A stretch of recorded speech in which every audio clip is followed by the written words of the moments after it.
Dialogue avec l'ange de Gita Malache. Vendredi 19 novembre 1943. Entretien 22 avec Gita.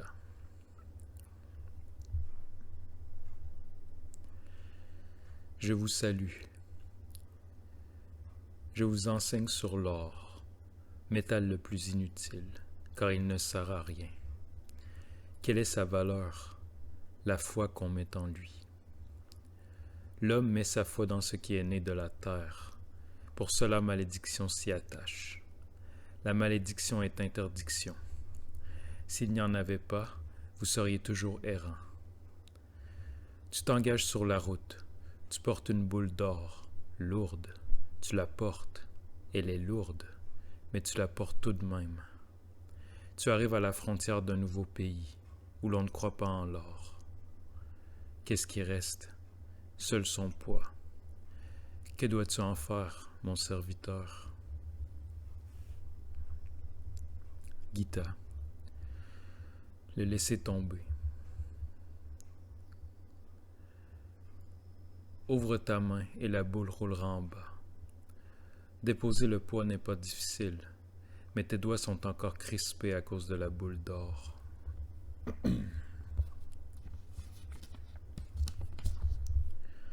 Qui était pesante jusqu'à maintenant.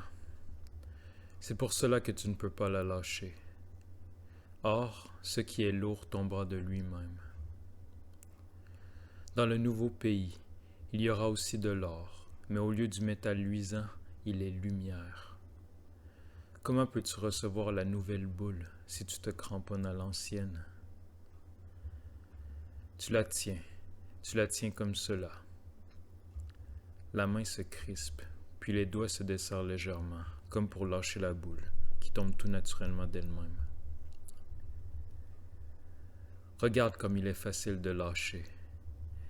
Vous vivez sur une boule lourde, sur une boule innocente, et, par sa grâce infinie, la malédiction est descendue sur elle, afin que vous n'adoriez pas la boule, afin que vous ne l'adoriez pas.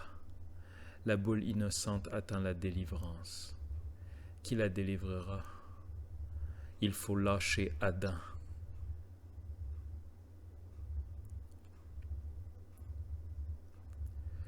Je soupire et me détends avec un sentiment de soulagement. Cela se détend déjà. Nous savons très bien comme il vous est difficile de lâcher le poids, car vous y êtes habitué. Ne vous tourmentez pas, c'était lourd pour vous. Celui qui porte l'or ne sent pas son poids, tant qu'il y croit.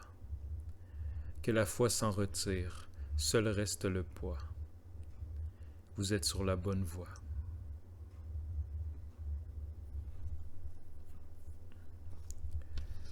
Gita. Toute la semaine, j'ai cherché en vain comment agir sans être crispé. Que faire?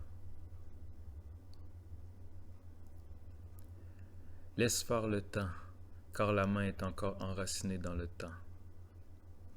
J'attends ta question. Gita. Qui suis-je? Le moment est mal choisi de le demander, car tu es encore en train de te former maintenant.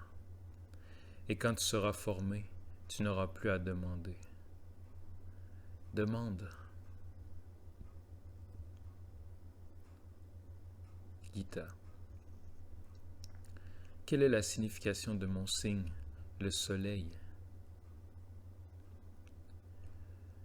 Le signe est analogie, pour que tu comprennes ce qu'est la tâche. Un enfant demande qu'est-ce que c'est, 7. Tu lui montres 7 pommes. L'enfant aime les pommes, et ainsi il apprend le 7. Tu ne lui montres pas 7 fouets. Gita. Je n'ai pas vraiment compris ce que tu m'as dit il y a quelque temps. Les images du rêve sont une enveloppe. À l'intérieur est caché leur sens. C'est à l'intérieur que tu trouves l'éveil, pas au dehors. Tu as assez dormi, mon petit serviteur. Celui qui a assez dormi se réveille tout seul. Aucun besoin de le réveiller. La force qui te fait défaut ferme tes yeux, mais lorsqu'ils seront remplis de force, ils s'ouvriront d'eux-mêmes. Le manque de force, c'est la cécité, c'est le sommeil. L'homme dort, car il lui manque la force. Que ferait-il du jour, du nouveau jour, s'il n'avait pas la force pour agir?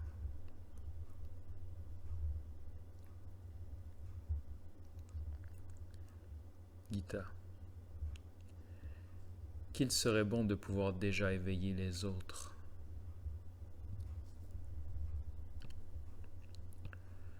Tu parles en rêvant. Vous dormez tous les quatre dans la pièce. Vous rêvez les uns des autres. Vous croyez que vous parlez les uns avec les autres, car l'image du rêve est trompeuse. Le rêveur ne rêve pas qu'il dort, mais qu'il est éveillé. Il agit, il va, il vient, il parle. En réalité, il est couché et il dort. Mais l'aube vient, les brumes du rêve se dissipent déjà. Le nouvel acte s'approche. Chaque rêve s'accomplit car le rêve est préparation. Le petit enfant, lorsqu'il n'est pas encore né, lui aussi rêve du jour dans le sein de sa mère. S'il ne rêvait pas, il ne pourrait pas naître. Tout ce que vous faites maintenant est acte de rêve, pensée de rêve. Que vos rêves soient toujours de plus en plus beaux, car tout deviendra réalité. Le rêve aussi est foi.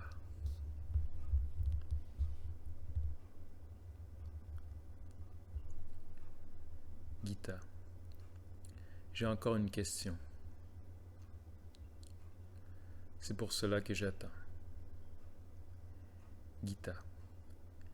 Je ne peux pas agir librement dans l'instant. Je suis toujours en avance avec ma tête et c'est faux. Si tu te voyais un seul instant, tu es couché dans le vide et tu dors, immobile et tranquille. Ton pied ne court pas. Chaque mouvement que tu fais n'est que rêve. Le crois-tu?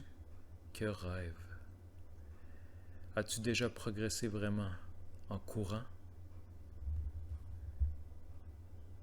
Gita. Seulement sur la terre.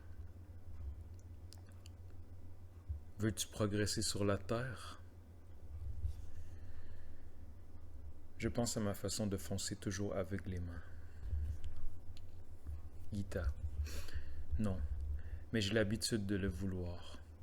C'est terrifiant, l'habitude. Attention, ne regarde pas en arrière, car le terrifiant, c'est l'ancien Dieu. Si tu vois des choses terrifiantes, tu vois les anciens dieux. Forces aveugles, ce sont elles qui sont les terrifiantes, mais elles ne sont plus des dieux, elles sont tes serviteurs. Vois-tu, mon serviteur, aujourd'hui, il n'y avait pas de bruit. Ainsi disparaît le poids, si tu le lâches. Je prends congé.